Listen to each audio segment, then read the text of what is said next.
Welcome back to myself. It's been like 3 or 4 weeks since I've streamed, been on my own channel. And we got a cool comic I've been wanting to back for a while, and luckily you messaged me. I'm like, oh yeah, I've been meaning to back this. Duh. Like, yeah, I'm excited. It's cool. I like Indian chicks. So I'm very excited. Oh yeah. Yeah, they're all here. Nice. They're all here except issues 5 and 6. There's 4. There's 0. This wasn't even part of the campaign originally. This was added later. So, yeah, lots of floppies. Nice. Let me tweet this out really quick, and we'll continue. Chris, you chitty chat for a second. Ooh. So I noticed the announcement of the War Diary. Yeah, that's what I've been working on for the past. It was supposed to take a month and ended up taking 3, like all these things. Just budget triple. Just budget triple the amount of time. I'm sorry for everything you do. It's just, yeah. But no, it's at the printer now, so that's coming out next. I'm looking forward to that. And so here's a weird question. So, how do you pronounce it? Is it Diani or Diani? I pronounce it Diani. Some people said Diani. I honestly don't care. I mean, I can't go back 100 years and ask, or 200 years.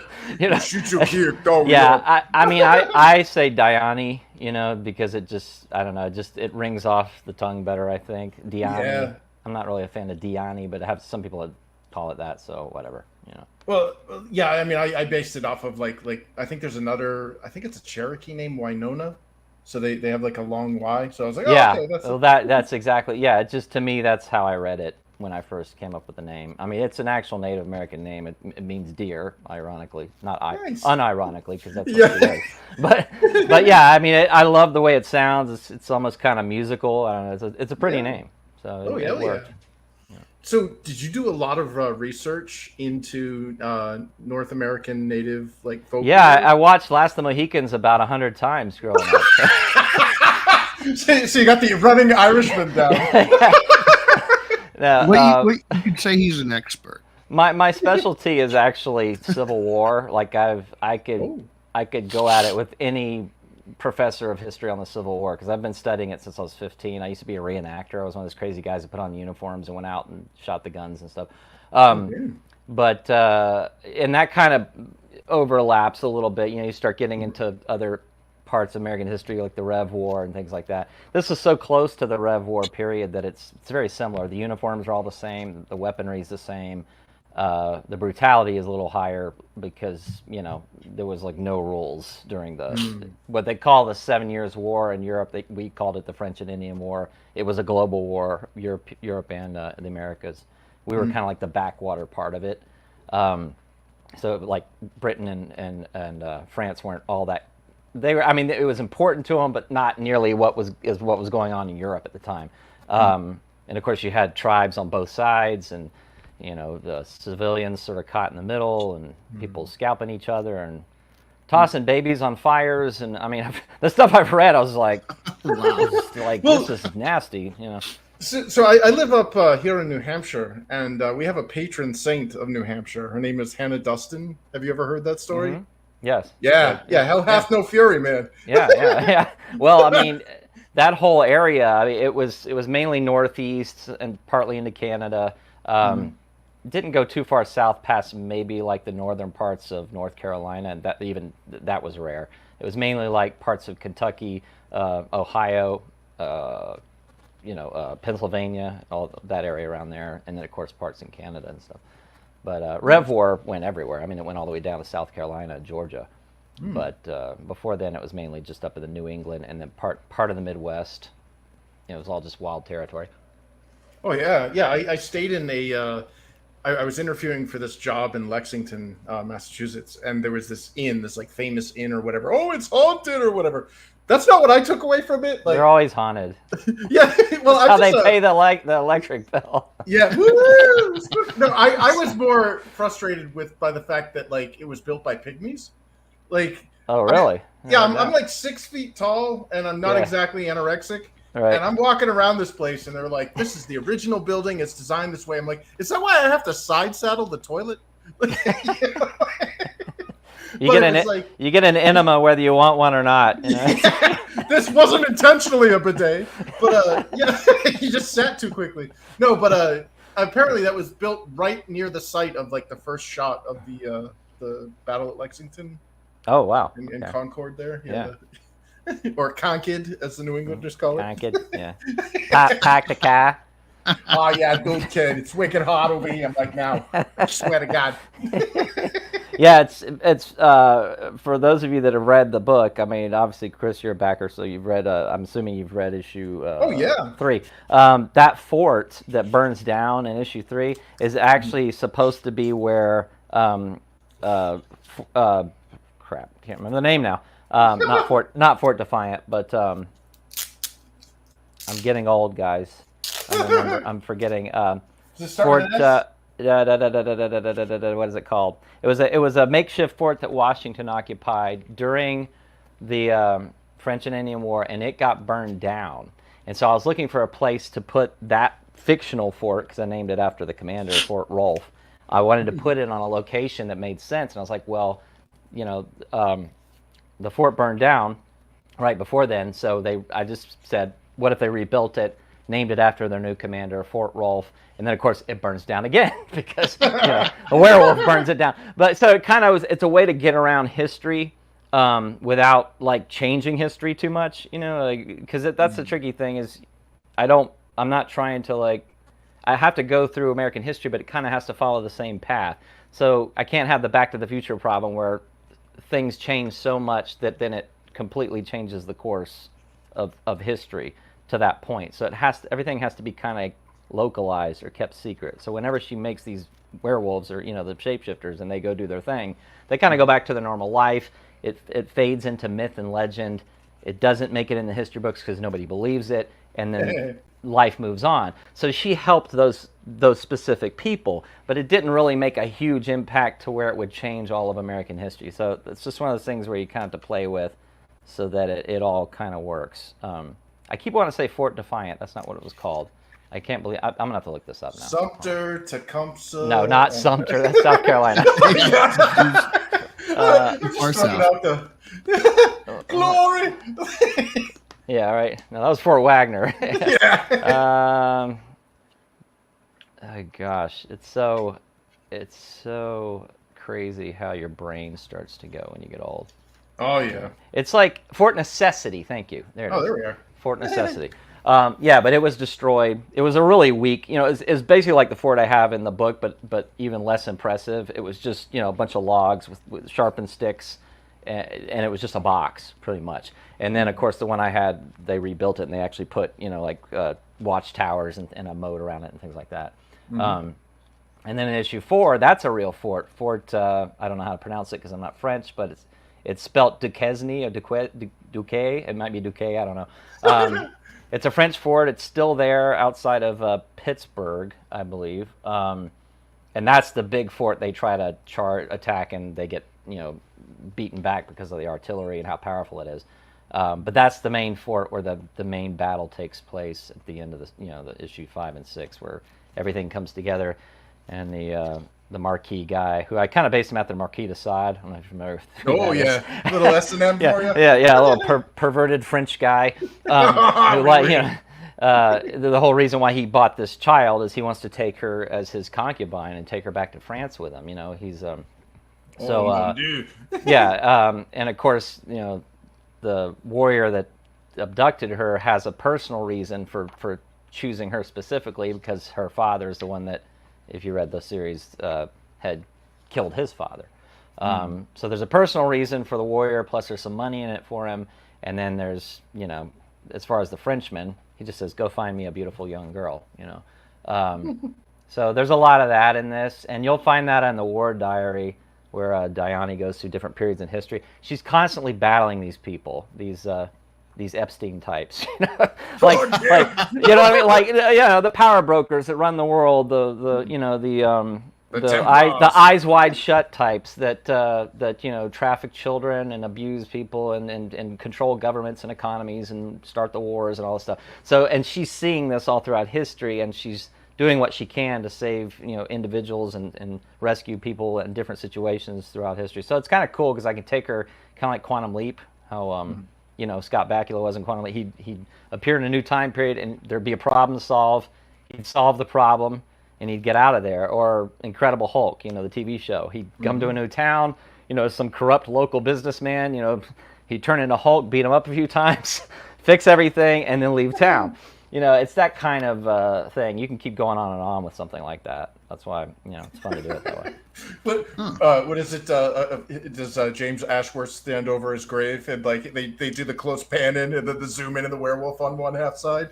Yeah. with his satchel over his with a stick, the bag hanging off, his musket wanders off into the mountains.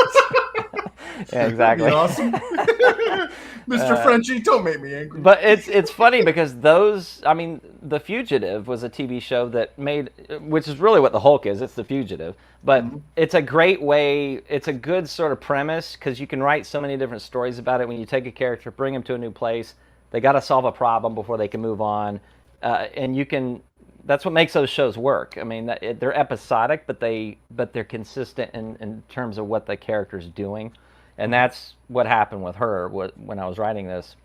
She was just going to be a peripheral character originally. She was just going to be the means by which they turned into their shapeshifters. And then I wasn't really going to make her really a main character other than she just had the power to transform them. And the more I started writing it, the more I started realizing, no, she's the one I need to be the through line for all this stuff, because then I can take her through different time periods and I don't have to be just stuck in the 1750s. And when the series is over, we're done. I was like, no. If I want this to be a franchise, then I need to take her beyond that. So that's kind of where how that happened. And that happens in writing a lot. You'll be writing something, all of a sudden you'll realize, I thought these people were the main characters, but they're not. This is the main character. This is the one that if I base it around this person, it's going to make the whole thing a lot stronger. So that's kind of how that happened. That's cool. So is Diani, is she she's immortal, I assume? Not immortal. She can be killed, and she does age. But she ages about a year for R50. So every century, she's only aged biologically a couple years. So that allows her to live for 1,000 years, more than 1,000 years actually. You'll see in the War Diary the first time I show her, it's 1100 in Florida. And then the last page in the War Diary is 3025. So, and it's kind of a vision she has of the future. Like, is this really where it's going? Or I don't know. Each page in it, you'll see it on my. You can see it on my. I actually put a video on there, but you can see it on my Twitter. On the left side of the book will be her diary entries with some images and things like that. And on the right side is like a full pinup type image of her in that time period. And obviously, I don't cover everything. I just kind of hit highlights throughout that time. That was fun doing the handbook. Oh yeah. That thing turned out to be a real hit because it's like when you create a magic system for a game. People like to know the rules. Like they're like, how does this work? And I want to know how this works. But a lot of people like that. And when I did that, it helped me try not to break my own rules. Like make sure when I'm writing it, I try to be consistent and cover all the bases, like how this thing works. Oh yeah, like a lore Bible. Yeah, it's fun. I love that stuff. Growing up with stuff like Dungeons and Dragons and role-playing games and things, that was always just sort of something you expected. And I like comics that do that. I like movies that do that. I like how Tolkien has like appendices with his books, that are in there. Anything you can do to make the world feel more immersive, readers tend to appreciate that. And those things sold like crazy. I haven't offered anything that has not sold. That's what's great. Everybody's like, that's why I'm at $80,000, because everything I've offered is what my backers want. Awesome. If you can figure out what your backers want, you can make a lot of money, because they'll keep buying stuff if you give them what they want. Yeah, you hit the artery. Yeah, I didn't offer T-shirts. Nothing wrong with T-shirts, but I didn't offer bookmarks, T-shirts, any of that stuff. It's all content. Yeah, the only thing I offered that wasn't content was the figures, and I only did 10 of them. So and they sold out in 24 to 48 hours. They're all gone at $275 a pop. Wow. So yeah. Good for you, man. That's hand awesome. painted and everything. And I've got one right here. Here she is. I made an extra one for myself, so there's actually 11 in existence, not 10. But nice. Yeah. She's this is like real steel, this blade and everything. Everything's like stitched, real feathers. Yeah, Oh it's wow, that's very cool. The coolest Barbie doll ever made. Speaking of Barbie, Oh, sorry. I was gonna I was gonna joke like, oh, do you plan to do a Down syndrome Barbie? Oh god damn! Oh Did you god. see that? Oh, Yes, I've seen that. I've seen that. Oh my gosh. But no, I'm gonna do one for each campaign though. Like I already gave one away for the next one where she's in a disco jumpsuit. Oh yeah. Because it's the 1970s. The next series is going to be in the 1970s. It's when the son of Sam is running around New York, and Nice. And there's a cult. There's a lot of conspiracy that he wasn't the only one killing people. That it was more than one shooter. Studio 54. Yeah. Now whether that's true or not, I was like, this is a great jumping off point. And the whole talking dog, the dog told him to kill. It's like, well, what's a talking dog? That's a werewolf. So I wheels started spinning. I'm like, I want to do a grungy 1970s feeling, dirty New York, sleazy horror, in the gutters and the dark shadows of the alleys, that kind of thing. So it'll be way different than this one. It's still War Party, but it's War Party grungy New York horror thriller rather than 1750s war, So the vibe will be different, but she's obviously in it again, same character, 200 years later. And what's cool about the War Diary is when you read it, you'll see how there is a page in there dedicated to that time period, and when you read it, you'll be primed and ready for the next series. It's pretty cool. That's her during the 1500s there, Ponce de Leon coming to Florida. Okay. She just nailed a Spanish conquistador. It's like, who are you people? Why are you here? Like, what are you doing here? But that's in issue 0. If you haven't read issue 0, that her in the black makeup there, that's her from issue 0. She's basically biologically about 15 there, even though she's been alive since the 1100s. So she's about 400 years old, even though looks like a 15-year-old. Wow. Man, must be nice. Yeah. Well, it's a convenient plot device, so I can just put her wherever I want without a DeLorean. Yeah. You know what I mean? No DeLorean required. Great Scott! Yeah. That's sweet. But unfortunately, obviously me adding all this stuff and expanding has extended this thing. If I'd have known this is what was going to happen when I first launched this campaign, I would have been like, look, this is going to like a subscription service. You're going to be getting these things over the course of the next 2 years. I would have just said that. But at the time, I didn't have issue 0. I didn't have the handbook. I didn't have the action figures. I didn't have the War Diary. It just kept expanding. Then I added 20 more pages. Actually 35 more pages at this point. It was originally 140. Now I'm at 165. So that's a whole nother book on top of these other books. Yeah. So it just kept, growing, and most of the backers are loving it. They're like, this is great, it's fine. When I get them, I'll get them, And I've had a few be like, well, I didn't realize this is what it was going to be. I thought I was going to get all 6 at once. And I was like, hey, we're creating something here, guys. I mean, I can't, do you want me to just crap it all out and send it to you, or do you want me to actually do a good job and make something that actually lasts? You know what I mean? That's good. It's unfortunate that people thought that it was all 6 at once, because I mean it was clearly spelled out. Like, some people there's a mentality though still with crowdfunding that it's almost like it's pre-ordering, and if you say I've got to have it in a year, I better have it in a year. It's like, well, those are estimates. Things happen. You could say it's excuses, whatever, but it takes time to create this stuff. And when you have a full-time job and you're doing other stuff, and this is not my full-time job, you just, you got to get it done when you got to get it done. But at the same time, I understand some backers are like, well, I lose interest after I read an issue, and then I got to wait 6 months to get another issue. I've lost interest. And I kind of tell people, well, think of it like a TV show. If you watch a season, the season ends on a cliffhanger. Now, the next season may be a whole year later. Are you telling me you're not going to watch the next season because, you know what I mean? Like, well, you're also like the tier that I bought all 6 books plus the box and all that stuff for them. So for me, it's not like you're asking me to rebuy. You know what I mean? Like, that's where I would lose the interest. Where it's like you buy a book and then 2 years later, buy another one, and then Right, 3 right. years later, Well, like, I already bought it. It's and I mean, the only reason I've been able to ship them out multiple times is because I've made so much money. I'm taking I'm eating the cost on shipping from here out. It's you guys have the shipping you guys have paid for. It's gone. Like that money's gone. Yeah. So now by the time this is over, I will have eaten about $10,000 in shipping that I did not collect for.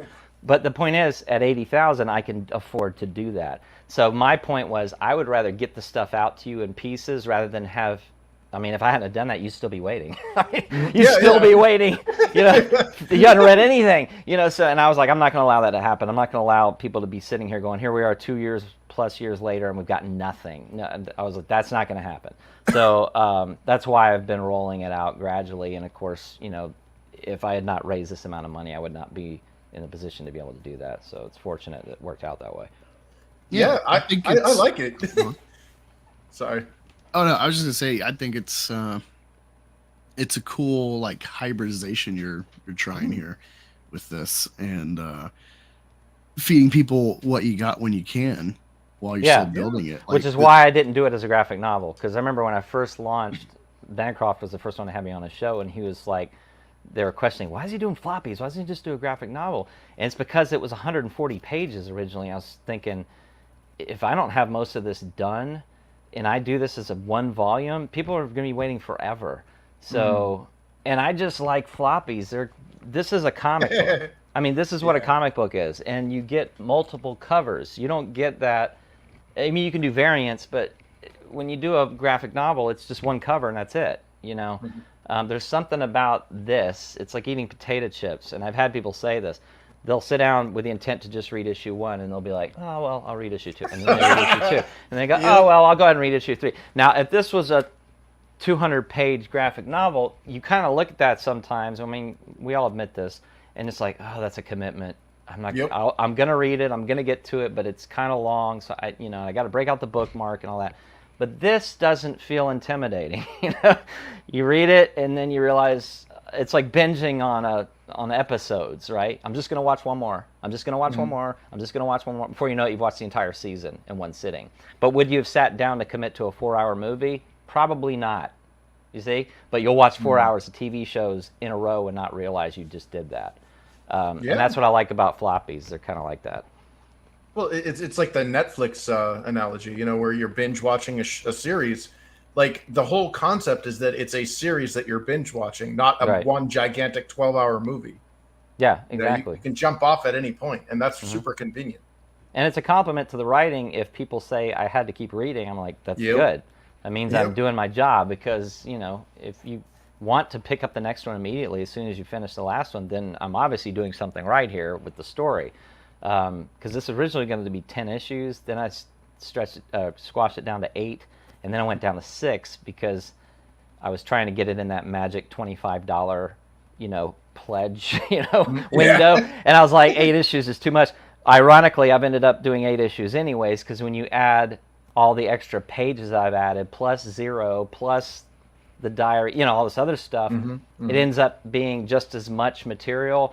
But because I was rolling it out as separate perks, people were backing those in addition. So they came in for the 6, then they sprung for the 0, then the handbook, then the word diary, then the and so it starts snowballing.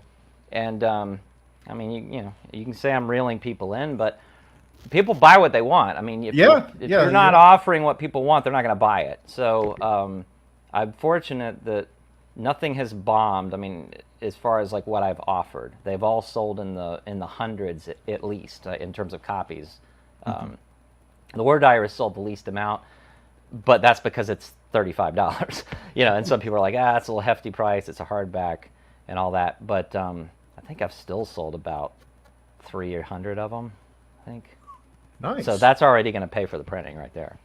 Like I needed to sell over 200 to cover the costs to print those, because it's really expensive when you go hardback. Oh yeah. Especially with I'm doing gold foil stamping and embossing. Oh wow. It's it's that's nice. It's nice. Premium edition. Yeah, and it's shipping out to Diamond a month after you guys get it. So you'll get it first, and then the comic book stores will have it, because it's in Diamond's catalog right now. So by the time you get it, they'll be literally going out to the comic stores right after. Very Yeah, I cool. remember I was looking up War Party, and then I saw like I think Bleeding Cool Yeah, I was shocked. article about it, and I was like, Rich Johnston of all people. I was like, wow, okay. well, Yeah. with IDW tanking Yeah. and stuff, like the writing's on the wall. I think for the mainstream, like this is something I've said. I'm a comic book noob. I got into actual reading any comics legitimately because of Comicsgate. So I've actually helped the industry because of Comicsgate, Right. ironically. And they don't want to hear that, but that's the reality for someone like me. I'm a movie guy. Right. Right. And you know, I remember I think Doug Ernst was really triggered a few years ago by Comics Explained saying like, yeah, I don't really care about physical media, comics. Like I'll just read everything digital. And that's like sounds blasphemous from the comic channel guy, you know. But I did this whole argument of like, well, how do I say this? Oh man, I'm totally drawing a blank where I was going with that Oh, no. specifically. But You're a movie guy and you got into comics. well, yeah, but with Comics Explained specifically, it's like, you know, we need to be working as like creatives, you know, work with what works. And the comic industry, unfortunately, is not meant. It's not built to be quality. It's meant to be like hit. Right. The Frequency. comic book store is a middleman. They don't care about the quality. Half of the sell is just numbers of Right. like, oh, I got to get issue 2. I got to, product. it's the completionist Mhm. angle. And I think that's a big flaw. And so you can say one about like, oh, EVS took 3 years to do the next issue, but then you get it and you're like, wow, it's so beautiful. Look at the quality. You're not getting that for $5 at the comic store, generally speaking. Right. But here's where the advantage happens: is that the hard part is starting. But once you have all of this material done, then you release it in one volume, and then you can actually sell it to bookstores. Because bookstores aren't really interested in carrying floppies. The LCS is, but I'm talking, you know, Barnes and Noble. Barnes and Noble. But as soon as you have a graphic novel with an ISBN number on it, that's a whole nother ballgame. So, and then you're making money off something that's already been created, the labor's done and paid for. You're just paying for printing, which honestly, printing's not really the biggest cost. It's the labor. You know, it's paying my colorist. I mean, you know, stuff like that. I do the rest of the labor myself, but the point is, even paying my colorist it's thousands of dollars. So, but once that's done, it's done, and then you have all this stuff to sell. So, but the hard part is getting enough done, enough material, enough books, enough pages that then you can put it in another volume and sell it, you know, again. So yeah, it's and I think that's the problem a lot of crowdfunders face is they come out of the gate and they make, you know, $5,000 to $10,000 and they realize, oh my gosh, I got to spend another $10,000 to finish this and get it to my backers, even though I've raised $10,000. And then they're like, this is too expensive, I can't do this. And then they either just quit because it's just financially prohibitive, or they realize there's just no money in this, it's too much work. I don't, you know, I like comics, but I'm not passionate enough to really put any more into this, so I'm just gonna walk away from it. And I get that, because even with what I've raised, I still am constantly trying to raise more money, because it's become, it will get as big as you get. You know what I mean? In other words, when Ethan raises $500,000 for action figures, he's spending all that money making those action figures. So everybody's like, he's got $500,000. No, he doesn't. Yeah. That stuff is expensive. And I'll guarantee you he's paying out of pocket for stuff probably. You have to. So you have to think of it like this is a long-term business. I'm probably not going to make a lot of money at first. Even what people perceive as a lot of money still isn't going to be a lot of money where I'm standing. And I have to produce the work, make it the best it can be, get it to people as fast as I can, and start expanding, which is why I went to Diamond, which is why I have these in comic stores. When a year ago everyone was saying, that's pointless, don't do it, it's over. I said, no. No. I said, there are people right now going to my website, buying issue 0, buying the War Diary, and buying all the books who found it in a comic store. They didn't find it on Indiegogo. they found it in a comic store. And then they went to my website and went, oh, he's got other issues. Well, I'm going to go ahead and order them directly from him. So the comic stores, in a way, it's like marketing. Every store that carries your book, and that's a new reader who buys it, that's a new reader you would not have had otherwise. That reader, that one reader, could be worth thousands of dollars in your future. Thousands from that one comic book sale. So you got to look at it like that. You can't look at it like, well, it's $3.99 and Diamond takes a 60% discount, so I'm only getting 40% of $3.99. What's the point? That doesn't barely cover the printing costs. Well, not at these quantities it doesn't. If I was doing 20, 30,000 copies, it would. So then why am I doing it? The reason I told you. This is an advertising brochure to get a new customer who could in the future be worth hundreds, if not thousands of dollars. Hell yeah. You're totally right on track to the way I think about this stuff. I've never been an anti-store person. I just think that the system doesn't facilitate quality, but we could use this sphere indie crowdfunding to kind of adjust things. Like look at Lady Death. Oh yeah, Brian Pluto's doing great. He could he doesn't have to worry about going to LCS, but he still does like standard editions at the stores when initially he's like the godfather of crowdfunding comics in a lot of ways when you think about it, because he was one of the first ones to do it, successfully.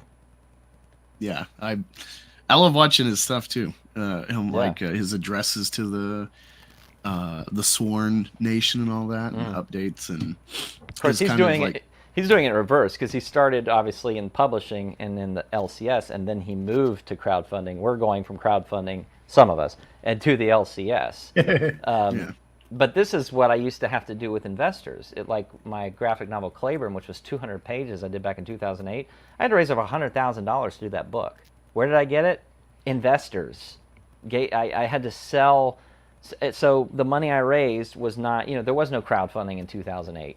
So this has replaced that method. Now I get to keep 100% ownership in this IP. I have nobody else who owns it but me. And I got the money to get rolling. And now that I'm rolling, now I can branch out, expand it, keep doing more. And I didn't have to give up any equity in the project, Whereas my other stuff, all my other previous stuff, I have LLCs with multiple partners. And they own part of it forever. Like if there's a movie or anything, they get a huge percentage of it. I still make the decisions, but they get a percentage of it. Whereas this, it's all mine. So it's a great launch pad, but I see why people are saying we can't just rely on it solely. You can't. You've got to have other avenues. You got to get them. I still think as long as there's bookstores, your books should be in bookstores. You should be trying to get your books in bookstores. Until bookstores disappear off the face of the earth, and if you're a publisher, your books need to be in stores. There's an aspect of the industry that does not consider something published if it's not in a bookstore. It's just a reality. I'm not saying it's right, but when I print a book and ship it to a customer and it's never on a rack anywhere, is it really published? I don't know. Yes and no. You see what I mean? Like it's I don't know. I mean, yes, it's printed. Yes, a customer bought it. Yes, it was delivered to their home, but it's not out there in the marketplace unless you're just talking about the internet as a marketplace. So I'm sure that's going to go away, but there's still a stigma about stuff that's only available online and is not in your local stores. There's still something about that I think is important. Right, because it's an open market versus this is a niche. Right, it's a bubble. We're in a. I don't know if it's a bubble because you got people like on Kickstarter with Berserker. You've had McFarlane, who's he's the image guy is making DC toys and Avatar toys. Right. He's he's beyond legit, but he's still crowdfunded at least once for the Spawn figures. So this is legitimate to whatever degree. I worry that like with YouTube now doing the NFL, where it's like, oh, you thought YouTube had problems before for creators. Now they're working with the NFL. You know, now it's even more risky to get iced out because of the wrong opinions. So I worry about that with legitimate companies like McFarlane and IDW and whatnot getting in here. But well, it also changes kind of the anatomy of.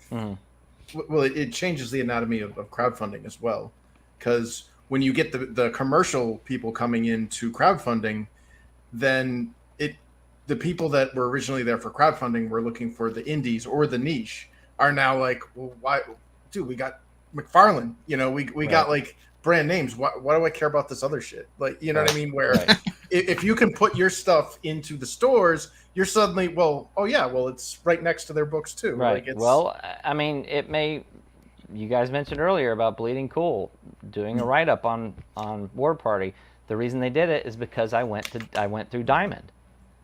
They would not have written anything about it, regardless of how much money it made, probably, if it was just sitting on Indiegogo. But the fact that I got it into Diamond and it's in comic stores, it gave it a legitimacy that Bleeding Cool went, okay, we're going to mention this. And that's my point, is if you're going to create your own stuff, you still have to compete in the marketplace with everybody else. You can't just compete. And when I said it's a bubble, I don't mean it's going to pop. What I meant was it's insulated. Yeah, it's like it's an echo chamber, not totally, but kind of.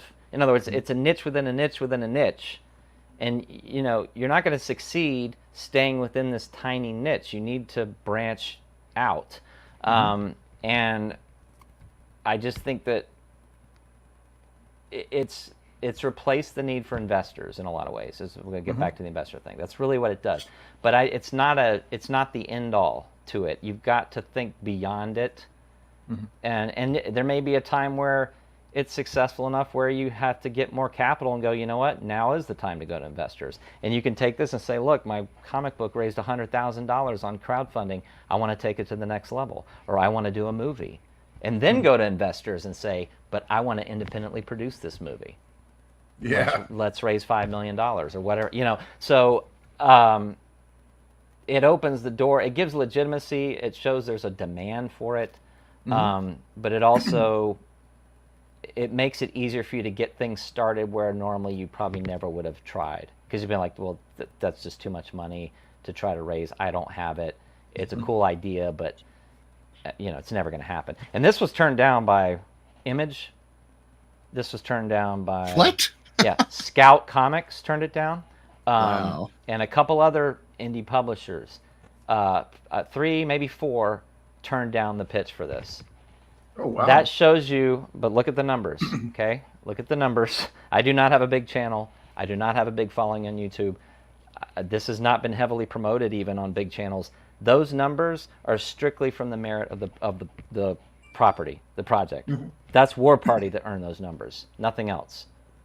There's no sympathy backing going on there, or fan backing. That is strictly for War Party. So the point I'm trying to make is, even publishers don't know what they're doing half the time. Because why would you turn down a book that would make this kind of money on crowdfunding if you really knew what you were doing? So just because somebody rejects something doesn't mean it doesn't have an audience. It just, for whatever reason, the people that rejected it either didn't get it, or didn't like it, or thought it didn't have an audience. Or maybe they did think it had an audience, but they just didn't want to be a part of it for whatever reason. You know, well, it's Native Americans. He's a white boy. I don't, you know, that's controversial. I mean, who knows? You know, I mean, it's like, well, does the author look like Diani? Okay, no, we can't publish it. You know.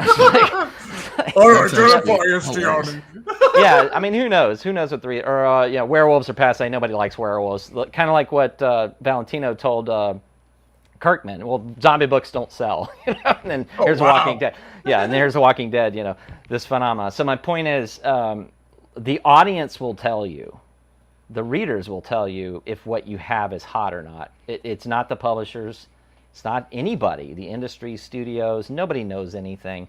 It's the people out there looking for stuff, whether it's, you know, whatever it is.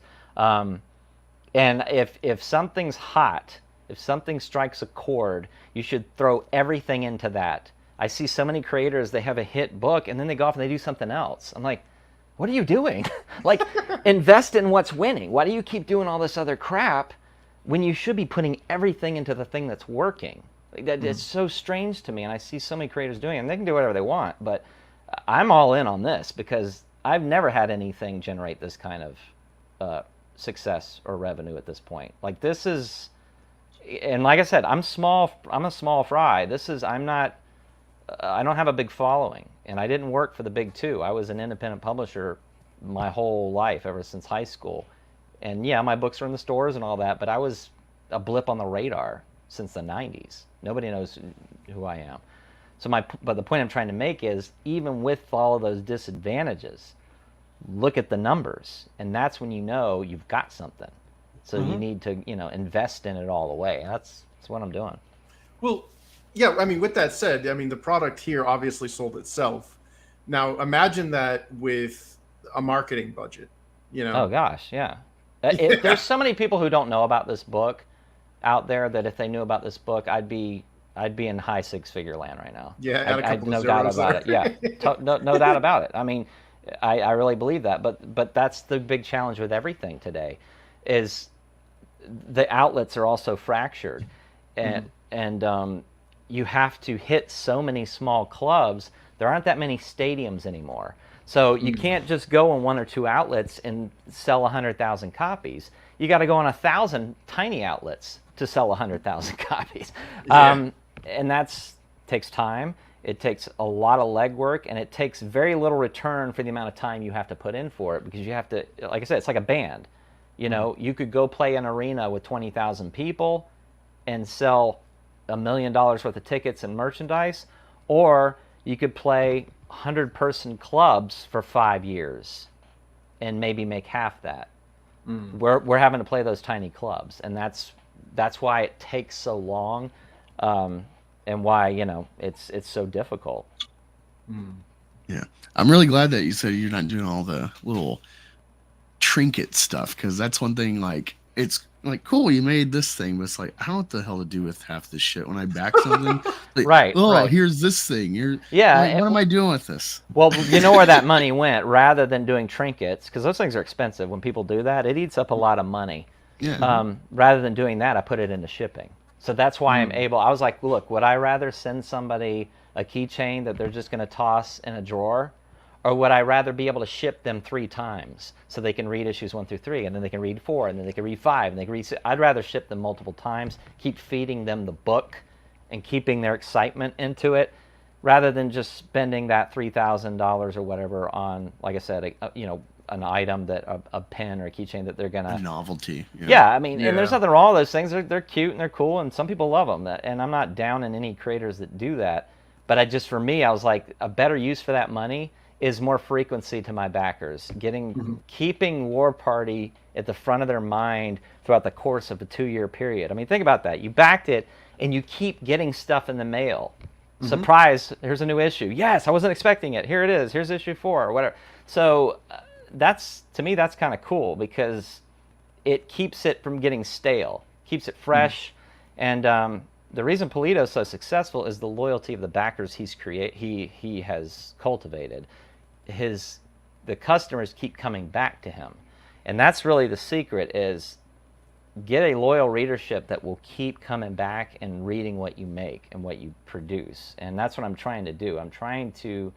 The next campaign that's always sort of like the telltale sign, how many people come back, because they never all do. I mean, some people back it just to help you out, and they think it's cool, but they're not really invested. And then other people, they back it, they read it, and they realize, I like this, or I love this, I'm going to commit to this story, whatever he does, wherever he takes this. And then I have some people that are like what they call whales. And I mean, I'll go back and look through their backer history. I'm like, I have a few backers that have backed over $2,000 worth of merchandise. I'm just like, and those are the people, you treat them like gold. Oh yeah. Because I mean, they're all in. You know what I mean? So that's the key. Is I have 2,000 backers. Yeah, but those aren't 2,000 people. Those are, I probably have about half that, because a lot of people back more than once, and that's the problem with Indiegogo, is they count the backings as a backer, which is really it's misleading. because somebody say, I got 10,000 backers. No, you don't. You probably have about 4 or 5, because most people back more than once, especially if you offer more stuff. So, I'm gonna play the. There we go. Play the trailer actually. Get our take on that.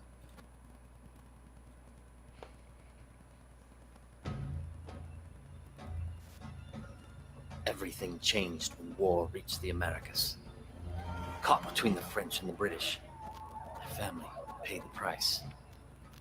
Only my darling Sarah survived. They took her away. We couldn't save them, but we will save her. 5 men against thousands, how can it be done?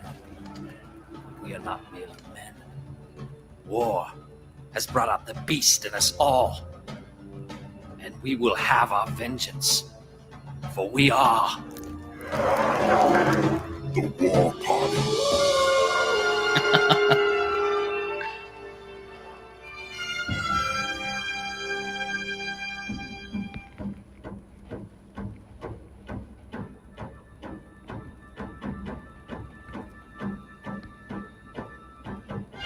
hey, it's a Meth Gator. I guess back then it wouldn't be a Meth Gator. It'd be an Opium Gator. Yeah. That is awesome. I like that little bit you had there too, of like the morph. Yeah, I actually That's animated that because I teach animation. That's what I'm a professor of. So, Oh, very cool. Animation is another one of my interests. Yeah, I saw that when I was scrolling through your blurb. Yeah, it says. Yeah, I'm still working on a film. Been working on it for 10 years called Dogtown. It's got George Foreman, which there's a movie about George Foreman out in the theaters right now. But yeah, George Foreman's one of the voices. Jason Begay from Chicago PD is in it, and Stacey Dash from Clueless. Oh, nice. Yeah. But it's about dogfighting, illegal dogfighting. These dogs that try to escape from this dogfighting ring. But kind of Ralph Bakshi style, hand-drawn animation. Nice. I feel awkward now because I'm a big Eagle fan, so I got a soft spot for Vic. Yeah, well, no, it's not an anti-Vic movie, but it's really more of like a Prison Break movie, just with dogs. Like it's in the tradition of things like Shawshank Redemption, where you have They're gonna make us fight. Exactly, a character that's like stuck in a bad situation, and he's got to be like sort of like the deliverer, kind of get him out of here. Is there gonna be like some? Is there gonna be like some Queen Marys? It's half animated already. Yeah. Yeah. It's gonna be a Raquel Welch no, it's an Alpo poster. Yeah, an Alpo. Nice. No, I wish I could say they fought the good fight. Kind of like if you remember the movie Watership Down about the rabbits. My God, that traumatized me. Yeah, it's imagine that with pit bulls, kind of. Oh damn. Yeah. Oh. Yeah. But yes. George Foreman plays an old retired dog, fighting dog. Yeah. Oh, sweet. So, yeah, he's like the champion that doesn't fight anymore, kind of the one they all idolize. And he's like, "Look, guys, this isn't what you think it is. As soon as you're out the pasture, and they can't make money off you anymore, they get rid of you. It's one of those kind of things. So, it's good. I mean, it's gonna be good. It's gonna be really good, but it's not, it's PG-13 type stuff. It's not for little kids, obviously. Yeah. Watership Down, man. That was a mistake my second grade teacher said. I love that. I love that freaking movie. I remember I was like, wait, cartoons can be like this? What is that rabbit doing? Yeah, I loved it. Man, I love that stuff. It's funny because I'm as a kid, I had this wacko Christian mom, and she liked. You ever seen those Precious Moment Oh figures? yeah, the little the Christian Hummels? stores? the teardrop eyes. Yeah. Oh, I hate that shit. Just cutesy goodness stuff. And like when I'm a kid, when I'd go to my dad's house, he'd let me rent anything besides like sex. And so Spawn was awesome. Alien, anything scary and like evil. I love Predator, Alien, stuff like that. When I watch Jurassic Park, I'm rooting for the Velociraptor. Yeah, of course. And so when I watch Land Before Time, because like when you're a kid, there's not much dinosaur stuff to enjoy, so you make do, And Land for Time's cool to a degree, but then it's like, oh, it's always ooh, these shark teeth, yeah. Yeah. The I'm always cutesy hoping kinda- they'll like annihilate them, and Well, they that's always get by. that's what I liked about Watership Down is there's none of that cutesy stuff in it. No. And I did the same thing with Dogtown. There's some humor here and there, but it's not there's no cutesy, cartoony. Oh, this is the goofy little fuzzy character. There's none of that. The plucky sidekick just got eaten. Yeah, no, it's as a matter of fact, there's scenes in the movie where people are like, oh my god, like it's brutal, but it's tolerable, like because it's animated, So if it looked realistic, obviously it would be watchable. But the things that happen, you're like, okay, this I get where how this is gonna go. So, That's but awesome. yeah, I would always hate that when Disney would do that. They'd throw in some silly thing, and everything else would be working really well, but they feel like they gotta throw in this little cutesy character just to appease the 2-year-olds, and it really takes the whole thing down a lot of times, in my opinion. Thank you. But, That's why I'm a big Game of Thrones. Me and my friend rewatch. Oh, he's watching it for the first time. I'm rewatching Game of Thrones with him, and it's so satisfying, especially watching all this lore stuff and the moral complexity and how the good honorable, they get fucked sometimes. It's like, thank you, it's real. I love that. I hate Lord of the Rings is good and it's got its value, and it does have a bittersweet ending, I guess. Overall, it's just black and white, and the white always wins. Right. Morally, and that gets really old. It's both ways. I mean, the moral ambiguity thing does make characters more interesting. The problem with villains today is they're all misunderstood. Yeah, like I'm so tired of the misunderstood villain. No, sometimes they're just a freaking villain. Sometimes they're just a bad guy and they need to go. You know what I mean?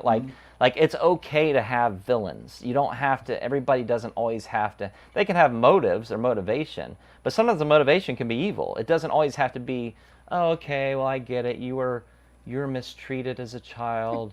And your mama didn't love you, and because the problem is what happens when they do that sometimes is then the villain becomes so sympathetic that all of a sudden the hero looks like the villain, and then you're like, and then all of a sudden you don't like the hero anymore. So it's they tend to swing both ways, but Black Panther did that with Killmonger. Like Killmonger is more engaging. Yes, I see it. He's like bad. Like this whole just racial collectivism does not work because you're in Africa. It's like pretty much half Christian Muslim, right? So even if they team up, they're going to fight each other afterward, right? But he is way more engaging than the hero. He was, and it really undermined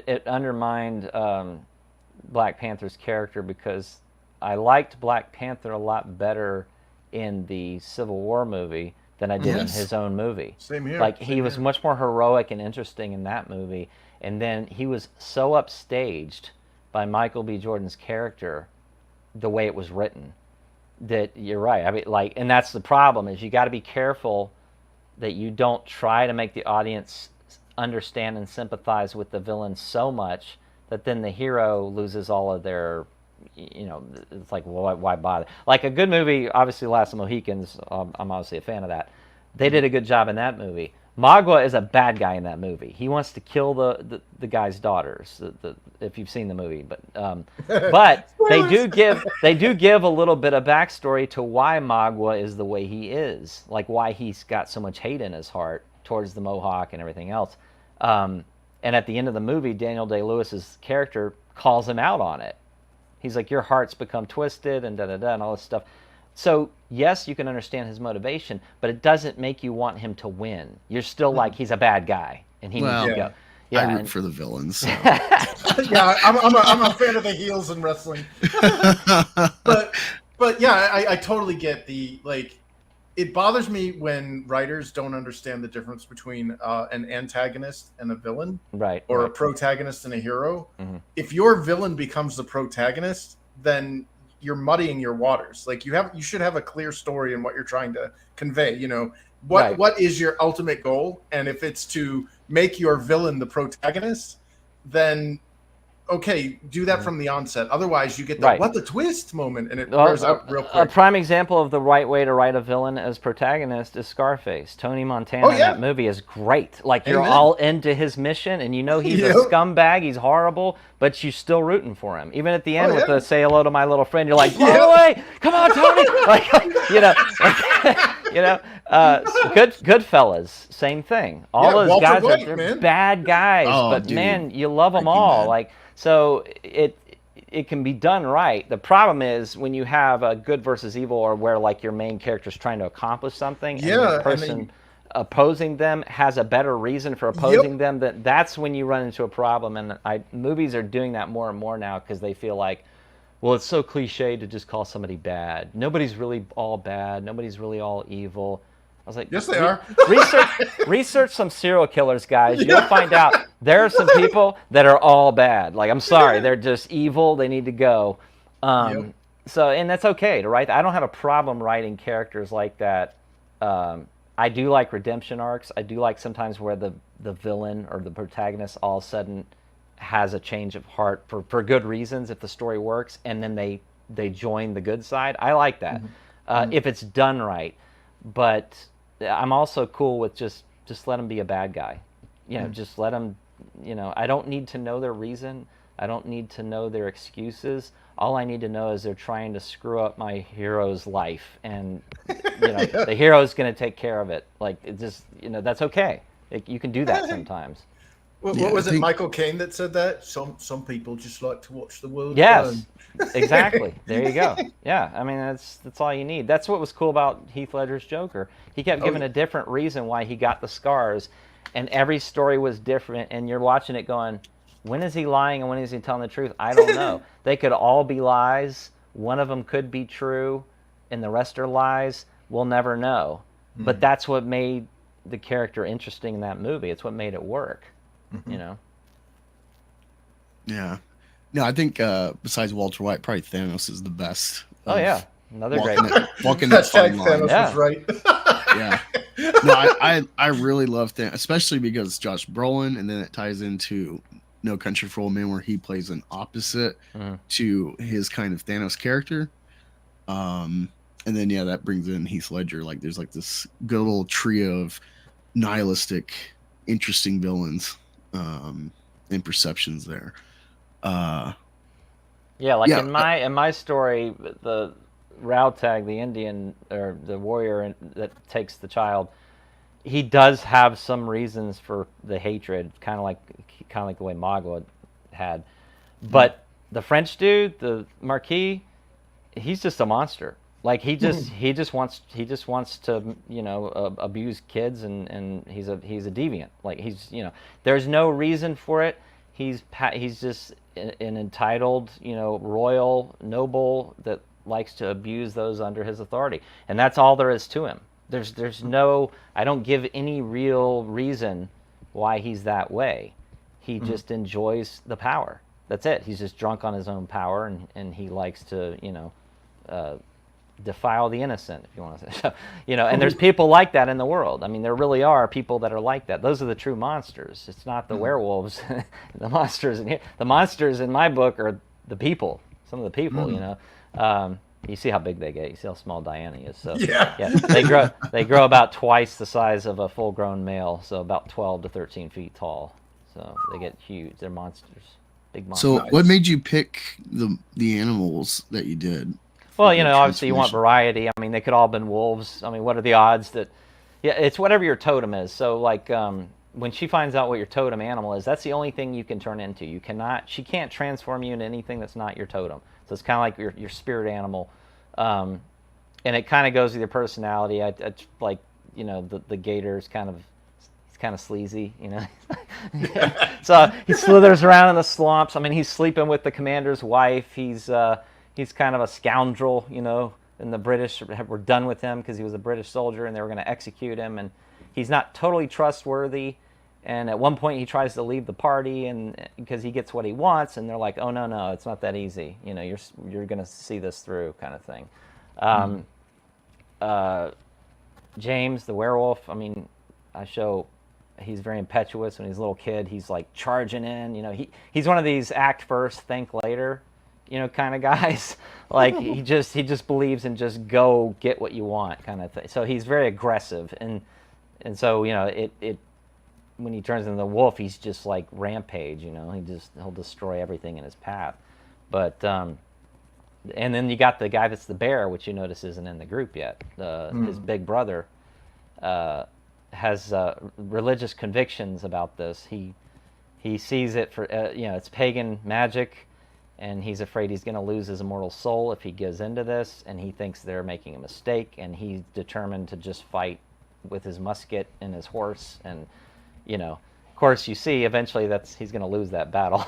So, I won't tell you how, but he's kind of the Hulk of the team. I mean, grizzly bears are some of the most powerful land animals, pound for pound on planet Earth. So when he turns, I mean, he's like all four of them combined in terms of his sheer strength. So they all have their strengths. You know, of course, the eagle guy, he was in Rogers Rangers. He was a sharpshooter. You know, of course, you know, eagle eye, you know, he's real sharp, focused kind of. So, you know, it kind of just based it a little bit around the, and then of course the jaguar is the French dude that hardly speaks English. So, which he's kind of my comic relief, because he'll always be cussing in French, you know, yeah, and he's good friends with the Gator guy, because he was a turncoat. He was a spy for the British and the French. He left the French. He was like a mercenary. He was going back and forth, and the British eventually were going to execute him as well, because they realized he was giving information back to the French again. Ooh. So they're all kind of, you know, it's a misfit group a little bit, which is always fun. You know, you throw guys together that don't necessarily get along or have the same goals. Yeah, Motley Crue. Yeah, but fun. the bear, the wolf, and the eagle, they're brothers. They're all brothers. The eagle's the youngest, wolf is the middle. He's the one whose daughter was stolen, and then the bear is the oldest. And then, of course, you got the British, who's the gator, and the French, who's the jaguar. I had to do a jaguar because I live in Jacksonville, and I had to do a gator because I live in Florida, right? So our two teams, you know, the only thing I didn't do is make Dione a Seminole. Yes. So You could have, with Florida, you should have got a dolphin as well, a dolphin man. oh god, He's out of water and he's just kind of flopping there. yeah, I'm trying to stay away from. Yeah, that would be weird, wouldn't it? That'd be really weird one. Don't piss me off. I'm gonna. It's like King Shark, but not nearly as threatening. That could Magikarp. be that could be your goofy Disney character. He's just like, I'm a cute dolphin. Uh-oh. Murph, you're muted. You're muted. I've played with the idea of, you know, what's in New York other than rats? What's the one thing you see in New York a lot? Pigeons. Immigrants. Damn. Flying rats. So I thought a were-pigeon. That's cool. Special attack is explosive acidic diarrhea.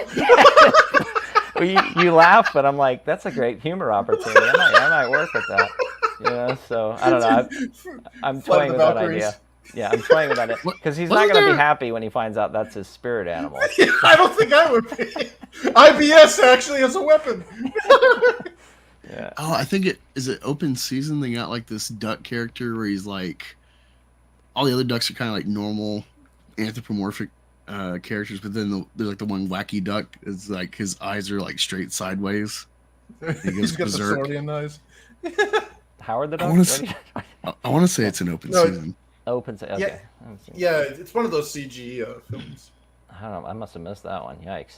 But I don't mind missing the CG films. Yeah. Give me hand drawn over that. Yeah, they don't age very well. No, they don't, and they just I don't know. There's a beauty to hand drawn that I think has not been mastered, like hasn't been beat. You know, I like the look of the line. You know. Oh yeah, and I love watching old Looney Tunes. Yeah, it's just better. I think it just suits the medium better. Well, I miss when we had 24 frames for animation instead of the I don't want to call it the Cal Art style because that's incorrect, but like the Jelly Bean face, it looks like everything was done in Flash. Yeah, and everything's Steven Universe now. It's so stiff, and there's like maybe 15 frames per second. You know, it's like They look this like is the terrible. the kid in high school that would draw in your folder who could almost draw. You were like, you're so close. Like, The stoner you kid? almost have talent. If you just worked a little harder, it would Well, look great. You know. I hate how they vandalized all of the great art from the 80s. Where Oh, like Thundercats? Yeah, that was a yeah, disaster. Thundercats. Yeah. Was it Chip and Dale's? They did all the Disney remakes, and they all look terrible. Yeah, it's Ah, well, it's the one thing I like about comics is you can crank out stories way faster. The problem with animation is it's so time consuming and labor Oh, yeah. intensive. You have to have a Yeah. massive team. I mean, like those 2 pages you're looking at right there. I drew those in 3 days. Just to have that scene animated could take a month at least, if not longer. And there you go. Something you could do in 3 days could take you 3 months. So it's if you have a story to tell and you want to do it visually, this is the most cost-effective way to do it. If you can draw, obviously. And the downside, obviously, is it doesn't reach a broad audience because it's a very niche thing. But it's a great way to get visuals down on paper for anyone to see. And it's why comics are such a good medium for like selling an idea to Hollywood or wherever, because they're not going to sit down and necessarily read a novel, or even a script, but they can flip through a comic book and not even really read it and go, yeah, this looks interesting. Let's explore this. It makes an impact immediately. And not to say that everyone's goal should be to get a movie or TV made, but the bottom line is if you want to reach a broad audience, you have to branch out beyond comic books because they're only going to reach so many people. And it's the most cost-effective way. It's still expensive, but it's the most cost-effective way to tell a visual story, which is, I'll always love it as a medium. I just think it's highly undervalued in our society. I mean, the Japanese get it, and our kids seem to love manga. so this Nick. But yeah, the American comic book as a medium has never. It was starting to get respect, obviously, in the late '80s and '90s, with Alan Moore and all that stuff, and Frank Miller, and it's still. I mean, I think it's got more respect than it used to. But it's a shame it's kind of fallen off again. I don't know what it's going to take to sort of bring readers back, but hey, if I can cater to 2,000-3,000 people,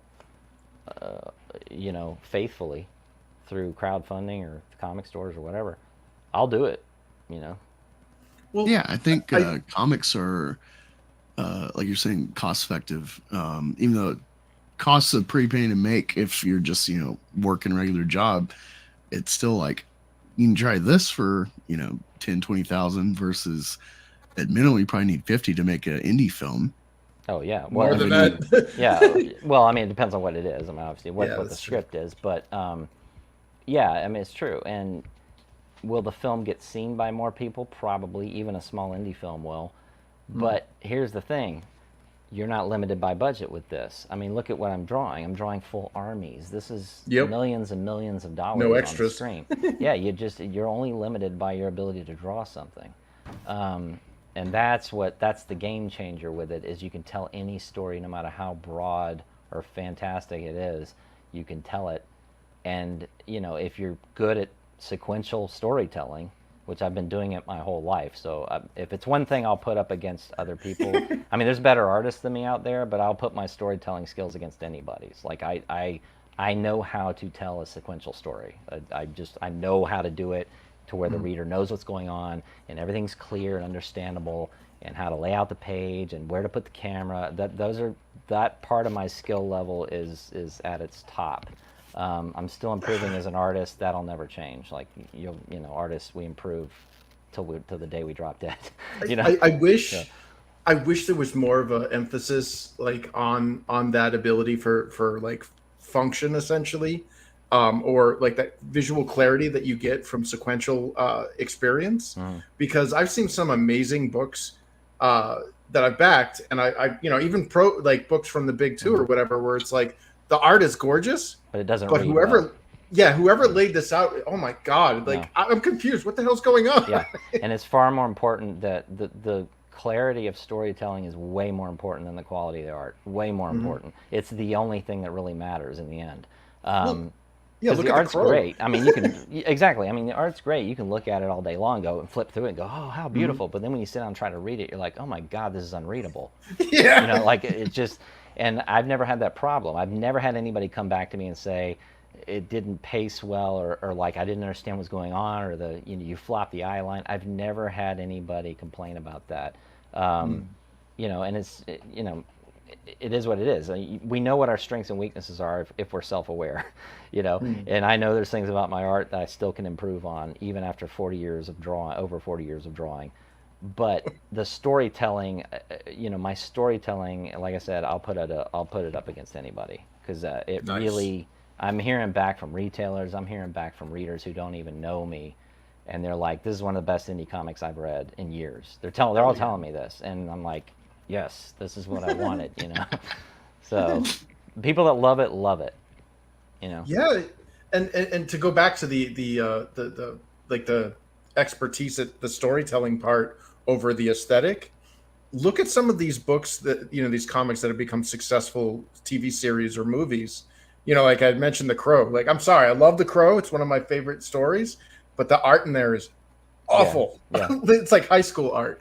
And then look at Kirkman's stuff. Yeah, like, even Walking it's black Dead. and white. It's I mean, Walking Dead's good, but it's that quick kind of, you Yep. know, Mignola kind of vibe, you know, where everything's real kind of like just, you can tell it's drawn very fast. Yeah. But it's pulp reading. It was meant to be consumed fast and in large quantities. This isn't. You know, this is meant to be. I'm being very methodical. Every panel, I'm putting everything I can. I try not to cut corners at all on it, but that's why it's taking so long. But once it's done, it's done. You see what I mean? Then you've got something. You've got something. So as long as people are patient, and that's really what anyone that backs a project, the number one thing you got to have is patience. Just realize you're going in the long haul for something, and if you just trust the creator, I mean, hopefully we're worthy of it. But if you trust the creator to give you what you're wanting, and just give them the time they need to do it, you're going to get something. At least you're going to hopefully get their best. I know, speaking for myself, I'm going to give you my best, but and I have been. But you know, there are ways we can probably be more efficient with our time and be a little more committed to, you know, like sitting down at the computer. Maybe I shouldn't watch that movie that night. You know what I mean? And sit down and seriously, like, and spend that 2 hours working instead of watching a movie. You know, because you have a life, and your life can, you know, creep in sometimes. I mean, I took a gig from John Malin recently, and it put me 3 months behind. Because I did a 32-page book for his Godlike supplemental. But it was John Malin, and he was paying really good money, and I was like, this is an opportunity. I've got an former industry professional coming to me wanting me to draw one of his books. And I just, you know, said, this is worth the 3-month delay. And I told the backers what I was doing, and a couple people had issue with it, but most people didn't. They were like, you know, whatever you got to do to get your name out there, you know what I mean? Get your exposure out there. So, you know, things like that will happen, you know, and where stuff will slow you down. Yeah. Nice. Yeah. Well, also, like in software development, we have the whole concept of like agile development versus like waterfall. Like a waterfall development is you have a big picture, here it all is, and then, you know, you part and parcel it out accordingly. Whereas the agile is you can deliver smaller amounts, kind of like floppies, essentially, in a more rapid succession. And I think that's why manga has such an appeal, is because it's not particularly pretty to look at. The art styles are iffy at like I could do better than that, and I don't have working hands. So, you know, I'm looking at this and I'm like, well, what the hell is the success? You know, where's they getting the success? And it's like you were saying, you know, it's the brochures. You know, they found book 4 in the store. Well, I want to get books 1, 2, and 3. You know, it's it's like fast food consumption versus sitting down for a really expensive steak dinner. This is steak dinner in the sense that the time we put into this, the production cost, the color, all that stuff. Manga, they're like 200 to 300 pages thick. They're black and white. They're digest form. They're meant to be consumed like hamburgers. And and because they can do that and indulge in it, they're able to invest in those characters quicker and those storylines quicker, and then they get hooked on it and they want more. This takes more patience and time sometimes because it takes us longer to pull you into that world. And the attention span sometimes today just doesn't want to wait for that. You know, like Thanks, TikTok. If this was 1,000 pages, maybe it would be different. You see what I mean? Like, and I could hand it to a kid and go, "Here you go," you know, and they'd be like, "You just, you know, blast through it," you know. Because I've talked to my son about this because he reads like Batman, and so he'll read comics, but he devours manga, like, just, like, and it's because, and he tells me it's because the characters, number one, is his biggest reason. And he says that, and the amount of material you get for the money, like you get, it's very substantial what you get for $15-$20, you know. So, and they don't care that it's not in color, and they don't care that it's not glossy, and feels like a magazine or whatever. It's just, it's a different reader mentality, and it's not really our market, honestly. The people that are backing these books. They're guys like me. They're guys in their 30s, 40s, 50s, 60s. I mean, they're guys that grew up with traditional comics in the 1980s and the 1990s and 2000s. That's our market. And, I mean, that's okay. I mean, I'm not saying kids wouldn't read this. I don't know how you reach that audience in this medium. I just don't know how you do it anymore, to be honest. So, but is it necessary though? I mean, well, obviously not. You're offering a steak, $80,000. Yeah, that's no. That, I mean, that right there gives you enough leverage to bring this to any production house and be like, look, dude, and I did this on my own. I'll make this statement on your channel right now. I'm not closing this campaign until it hits 6 figures. I'm close enough now. This can hit $100,000. I really believe it can. Yeah, I do too. Especially once 5 and 6 are done, and people know if they back, they're going to get everything all at once. That's a whole game changer. I have several people told me they're waiting till I finish 5 and 6 before they're going to back. Stragglers. Yeah. So as long as I can leave it up. Of course, it's been shadow banned. You can't find this link. Oh no, really? Yeah. So what I had to do is I created another page, like a War Party Second Chance campaign. And then I put this link in the description. Right? So as soon as it comes up, it goes, "Do you want issues 1 through 6? Click here." Boom, and then it pulls this page up. So that's how I got around that. But yeah. What the hell, man? Yeah. Why'd you get shadow banned? I figured it out. It wasn't. It was because I had put some sample pages up there, and I didn't really check to see how violent they were. And they're really weird about violence. If you put anything on there that has anything graphic, they will, in a heartbeat, just hide you. But the problem is, when you remove it, there's no recourse. They won't put you back up. It's like once they hide you, they don't even communicate anymore. Because my new one's not hidden. If you type War Party, the new page will pop up. But it's only raised like $14,000 because it's literally just a front page for this to get you. It's like a portal to this page.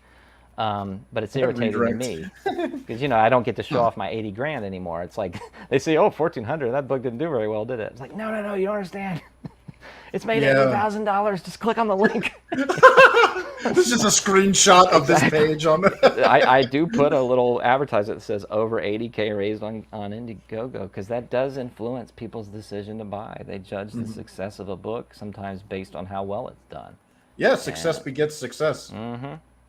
So, you know, it's just the way it works. So it's annoying because now when people do a search for War Party, they're only going to see the other page, and unless they click on it, they'll never see this page. But obviously, guys like you still had this link.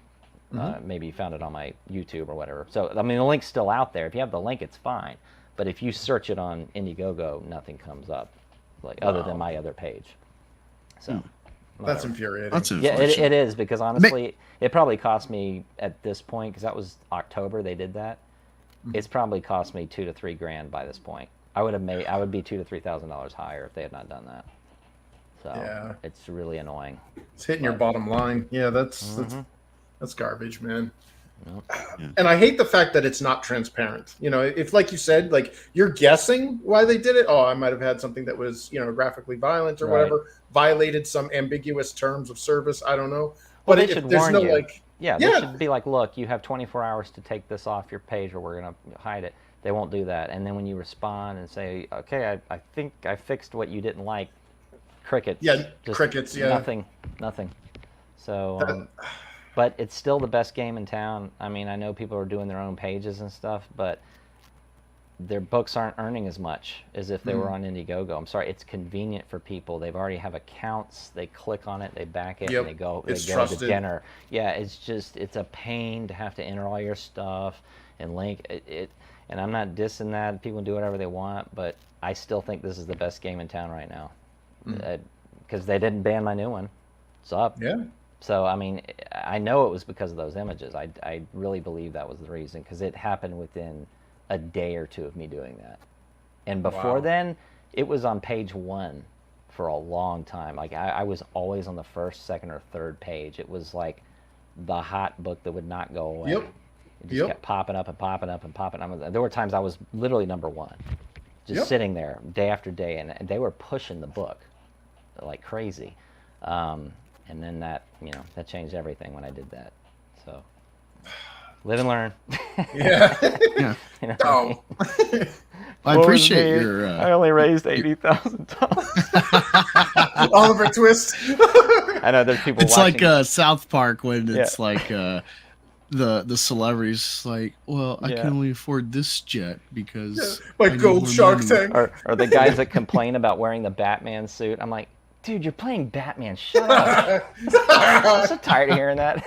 It's so uncomfortable, and you just don't get to act. They're just there to see Batman. I'm like, what are you complaining about?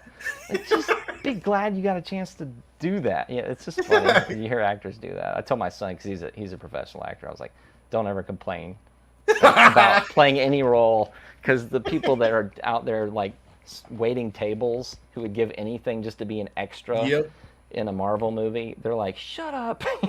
They're so jealous and angry of actors that complain about what a hard job it is, to get in front of a camera and go to craft services every 2 hours and I had a friend that hung out at the what was it, the can't remember what lot it was or whatever, but it was up in it was just north of Hollywood. Wherever they do the filming or whatever.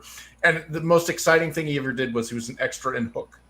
He was one of the like Lost Boys that didn't get a name or anything, and that was the height of his career. He never that was how long ago? Yeah, it's like hard. Yeah. Oh no! Twist my arm! I get to play Batman.